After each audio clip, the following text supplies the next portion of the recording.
Ljubice, koja je to godina za redom što nastupate u Mraclinu i što vas se kod nas sviđa da nam se uvijek vraćate? Evo, ovo je 5. godina i jako nam je ovdje lijepo. Publika nas je izuzetno primila svake godine i volimo doći, uvijek dobra je ekipa i tako. Sviđa nam se u Mraclinu.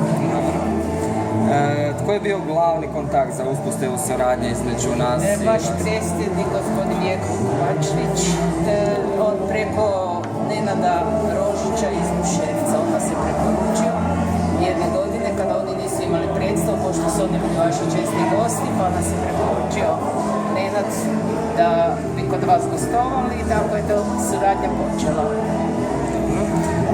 Koji su vam planovi općenito za budućnost i evo možemo vidjeti još nekad opet u Mraclinu? Pa vrlo rado ćemo doći, imamo i dječje predstave, mi dosta radimo i s mladima i za odrasle, imamo na repertoaru nekoliko predstava. Kako nas pozovete, mi ćemo se rado odazvati. Imate u planu neku novu predstavu? Imamo, sad ćemo raditi jednu novu čast, 115 godišnjice Hrvatskog pjevačkog društva Zelina, otkud smo mi ponikli. Mi smo počeli sa transkom sekcijom u Hrvatskom pjevačkom društvu, pa smo kasnije prešli u Zelensko amatersko kazalište Zamka, ali još uvijek radimo i s njima, tako da sad spremamo jednu povodnu 115 godišnjica predstavu za zimu.